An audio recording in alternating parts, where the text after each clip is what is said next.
SomeNutzGuy here. Hope you're having an awesome day so far, and welcome back for more Ars Nouveau. This is part 2 of our spells series. We decided to break it up into basics, tier 1 spells, tier 2 spells, and tier 3 spells, because they're going to be required through different stages of the game, and because I don't want the guides to be too long, and also just to be able to make sure that you have the information that you're looking for when you come to this video. So this video is going to be tier 1 spells from Ars Nouveau. We're going to go through the various different spells, how they can be used, and then how you can create them in your spell book and combine them in certain ways to get the most value out of each one. All right, let's go. If you've missed the basics and you don't know how to get started with all this, and you don't know what any of this is, and how to unlock glyphs, and how to get essences, or how to get source gems, and all that good stuff, you should check out my guide in the description below, which covers all the basic mechanics and how to do all that stuff and things. But assuming that you know all that, how that stuff works, and you're just looking to learn to create specific spells that are valuable and useful to you, that's what we're going to cover now. So these are all the tier 1 glyphs that you have available to you. In terms of forms, you have projectile, self, touch, and underfoot. Honestly, I didn't really use touch or underfoot at all, but touch is basically just when you use the spell, it just does as if you're like touching the object with your hand. I always used projectile even for things that were right in front of me, to be honest. Underfoot, I never really used either personally, to be honest. But if you guys have good applications for these, please feel free to let me know. Again, I'm not an absolute expert. I haven't tested absolutely everything. I'm just showing you the ones that I have used and the general stuff that I use and how to create some interesting, useful stuff. But by no means am I an expert, and by no means have I tried and tested everything. You guys might have some really cool combinations, and I will be creating a pinned comment with any information that you guys provide that I think is really useful. So you might want to check the pinned comment to check if there's any additional useful information there as well. Feel free to let me know in the comments if you have useful stuff to share. Amplify is the main augment that we're going to be using, and then these are all the actual spells themselves. I didn't use most of these, to be honest, but we'll run through even some of the ones that I didn't use that may be useful to you at some point.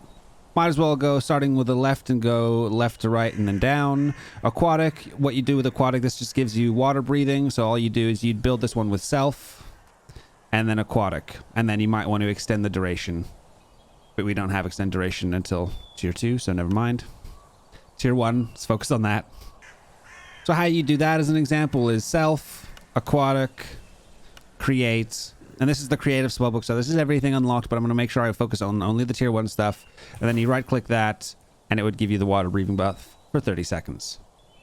Now bounce is a really useful spell, but you'd most likely use this in conjunction with other things such as launch, leap here, or launch I suppose. Leap does require 3 Wilden Wing to unlock, so if you haven't gotten those 3 Wilden Wing yet, this is a spell that you can use for mobility, assuming you have the rabbit hide already. So let's talk about launch, bounce, leap, and how they can be used. So if you haven't managed to get leap yet, which is definitely more useful, you can use launch. Launch, you can amplify that launch as much as you can, although it's going to be very expensive mana-wise if you amplify it too much. So if you amplify it a little bit, and then you want to add bounce afterwards. The reason you want to add bounce is because bounce will stop you from taking fall damage, and instead you will bounce. Now this is a spell you'll probably want to use in conjunction with the paraglider, because just jumping upwards isn't that useful unless of course you're trying to get to somewhere high up. So you could just leap yourself up to a high place, but you can also use then the paraglider to glide like across the ravine or something of that nature. You can then switch back and then switch again. But note, if you're using the paraglider, you will have stamina that reduces once that stamina runs out. You will fall, which is why you want to have the bounce. Just in case you go really high and your stamina runs out, you don't want to die to fall damage. Instead, you'd rather bounce. Leap is more useful because that will put you in the direction that you're facing, but leap can only be amplified once. You'll probably still want to add bounce as well, though, just in case you get really high. So what you'll then do is this will leap you forward just a little bit. But again, if you end up getting really high, you don't want to take fall damage. So having that bounce on there is like a safety net. Another way of traveling quicker that you might be able to use is actually the knockback spell. So if you use self, knockback, and amplify, you can create a spell that looks like this. So self, knockback, amplify it a bunch. You might not need bounce because you're not going upwards. Create that spell, and that will just it'll be like adding knockback, but it just kind of yeets you forward. Doesn't yeet directionally, so it won't go upwards, but you can kind of just yeet quickly around like this. I don't know if that's going to be more mana effective or faster than leaping and bouncing, but that is an option as well. Conjure Mage Light is a very useful spell. I use this quite a lot, and it can be used in two different ways, as a projectile and on self. So starting with the projectile form, you projectile, Conjure Mage Light, create, and that will just create a Mage Light. That will create a Mage Light wherever you throw it. And if you're going into a cave, you can kind of spam this and light up the cave quite easily. You can remove these just by left clicking on them, and that will break them. These will have a sort of small range that they light up. You can amplify this, which will increase the area in which they light up, so it'll light up a higher area. These will be permanent unless you left click them to destroy them. But you can also use self with this to give yourself night vision, which is pretty useful as well. Craft is a fairly handy little spell. It just means you don't need to carry around a crafting grid with you. What you do with this one is you'd cast it on self, craft, and then just right click and it brings up a crafting grid, so you can go crafting. You don't need to carry a crafting station with you anymore. Cut here simulates using shears and can be useful if you just want to shear things from range. Things you might want to shear are maybe sheep or beehives, as an example. And then you'd use this in conjunction with item pickup to automatically pick up any of the items that you shear. We'll give you an example.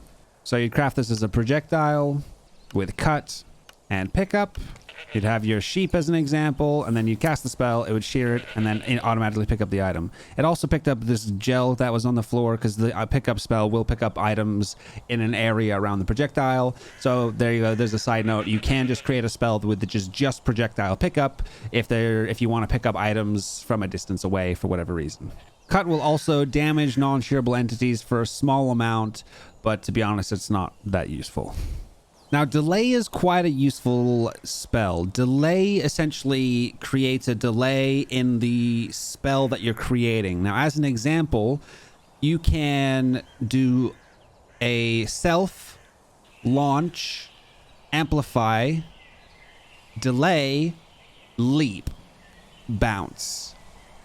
Right? I'll show you what I mean by that. So what we have here is launch, amplify, delay, leap, bounce. So this will yeet me in the air, delay, and then yeet me forward just a little bit. Now, I didn't yeet very far forward because I didn't amplify that, but what I'd then maybe do is amplify the leap, then add the bounce, right? So then we'd be yeeted, delayed, sent forward. Otherwise, it would kind of just like yeet us a little bit diagonally, which might be a little bit weird. As an example, if we remove the delay, this is what it would look like. In fact, it doesn't like doing those two spells at the same time, so it just kind of is a bit weird. Now, as a side note and just a further explanation on how delay works, this is the harm spell. Harm spell it doesn't do very much damage. It's not that useful, but it can be something that you use early on. The harm spell, if you were just to make a spell which is just like a bunch of harms, like harm, that won't do anything because mobs have that split second of invincibility per hit. So if you wanted to do a multiple harm spell, you could either, you can amplify it to increase the damage, but obviously you can only amplify that up to twice. So you could then add delay, and then you could then add your harm and then further amplify that. So that would work. It would harm twice amplified, then delay, then harm again. And that would essentially look like this. Oh, I put that on self, so I did that to myself. So you wouldn't want to do that on self. You'd want to do that as a projectile. So you'd hit them with that. It would hit them. Oh, I had a very small delay. I don't even know if that hit twice. So I've now added a second delay. Let's see if that is visually more making sense. Yeah, there you go. So looks like you'd have to delay it even twice. Honestly, it's not that effective of a spell, and there's better ways to do damage. While we're talking about damaging spells, I might as well tell you the spell that I used primarily for damage through a lot of my earlier playthrough, which was Yeetus Deletus. That's what I named it anyway. And the reason we named it that is because it was a projectile launch, and then I amplified it as much as I could. Now, obviously, amplify increases the effect, but also the mana. So you might need to change how much this is amplified depending on how much mana you have, etc., etc. However, the more it's amplified, the more damage it'll overall do. And essentially what this does is it will take your mob and yeet it really, really high, and then send it coming down, and it will send it coming down. That doesn't make sense. Send it down, and it'll take fall damage and die. Now, you notice there was no drops from that. Now, the way to the way to make sure that you get drops from this will be by adding a harm at the beginning. So you'd want to make sure that you do damage to it essentially before it gets launched and dies to fall damage. So you'd add harm, then launch, then amplify, and this should now give us drops as well. So we cast it, and it can't actually do this on... You can do the launch on blocks, which I don't know how that could potentially be useful, but it does happen. So I'd want to hit the mob with it. You see it did damage with the harm spell, and then it lands, and you will get experience and item drops as well, if there were any item drops. That was kind of more just an example on how delay works. The spell is very simple. You cast this on self. You do self, dispel, and that will act like drinking a milk bucket. It'll dispel any effects on you. Evaporate will remove liquids in an area. Now, freeze will freeze water or lava in a small area. Now, this is one of the few things that you might want to use underfoot. So you'd go underfoot and then freeze. And that would essentially mean that it will freeze things under your feet. Surprise, surprise. Harvest you can use as a projectile. So it would be projectile, harvest, item pickup, and you can harvest things from range. Ignite lights things on fire. Not particularly useful. It doesn't do very much damage. Interact. Now, interact, it doesn't seem to work properly. It's supposed to like interact with blocks or entities as if it were a player, like chests or levers, but I have tried doing it with projectile, and it feels like you still need to be within range of the block for it to actually work. So I honestly haven't found that many uses for interact, except for it did work once when I was trying to do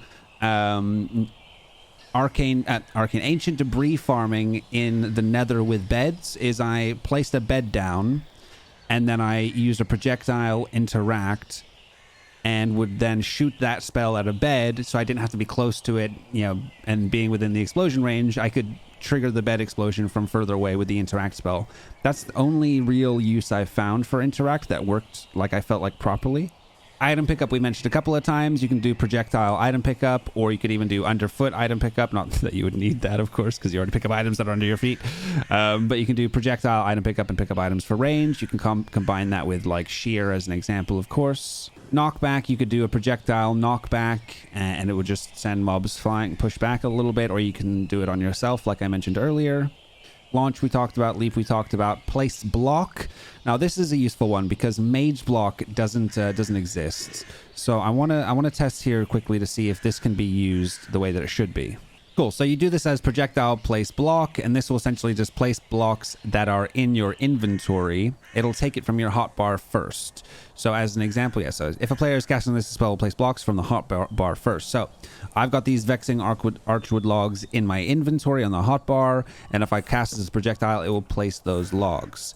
Now this is quite useful because I used to use the mage block spell to, like, if I wanted to, you know, if mobs were coming through a 1x2 gap and I wanted to block them off, I could use this spell to do that. Or if there was like lava coming out of a 1 block gap, I could cast the mage block to block that off. Mage block has been disabled. Cannot use mage block anymore. So instead, placing blocks out of your hotbar with this projectile spell could be useful. Next up, we have pull. Now, pull I also found a couple of uses for, in fact, pretty much just one specific use for it. It's useful for pulling mobs and moving mobs around at will. So what you might want to do is you'd go projectile, pull, and then you might amplify it if you want to pull them even further. And the main use that I've had for that is along with cage traps. Now, cage traps you place on the floor, and any mobs that will walk in them are put in the box, and you can open that up later. I might even do a separate guide on that because it's quite useful. So I might then want to pull this guy into here, and then I can pick this up, and then whenever I want, I could right-click and open that up and take him out of that again. Redstone signal creates a brief redstone signal. You can hold shift to learn more information about that. I've never used this myself, but you can do projectile redstone signal and trigger redstone things from range. Now, I actually haven't used runes, but there's an Ars Nouveau mechanic where you can like create traps on the floor. So you can like create a rune on the floor, and then if a mob walks over, it'll cast a spell, and then you can use this rune spell to do that instead of like rune chalk. But I haven't used runes at all myself, so for me, I didn't use this, didn't need to use it. Snare is quite an interesting one. Stops entities from moving and jumping. Extending time will increase the duration of this effect. You don't have extend time in tier 1, so that's irrelevant for now. But essentially, if something's chasing you and you want to stop it, you can use snare to do so. So if you're being chased by a husk and you're scared because, or maybe it's something stronger than a husk, you can cast snare on it and it'll be stuck there for a period of time. And then you can even just kind of go up to it and hit it while it's snared. So you could snare it and then it's out of melee range and you can kill it. easily. Summon Steed has been disabled, unfortunately, but there is the callable horse, summonable horse mod, so you can just tame a horse and then summon that horse anyway. Summon wolves. It summons wolves that can fight with you. I never really used it personally. You can use that as self or projectile, and it will just summon wolves. And then Toss, I've also never used personally, but you can place an item from the inventory to a location, or apparently put them in chests. I'm not 100% sure on how this works, and I've never used it. To be honest, it's a very niche use case, I would imagine. And that essentially is all the tier 1 spells and augments. Guys, if you learned something new today, give the video a thumbs up. If you'd like to see more, consider subscribing. We'll cover tier 2 and tier 3 spells in other videos. So if you want to see those, make sure you subscribe so you get notified. They should be out very soon. And of course, it's always great to see you in the comments. Hope you have an awesome rest of your day. Take care. SomeNutzGuy. Grab gaming by the nuts.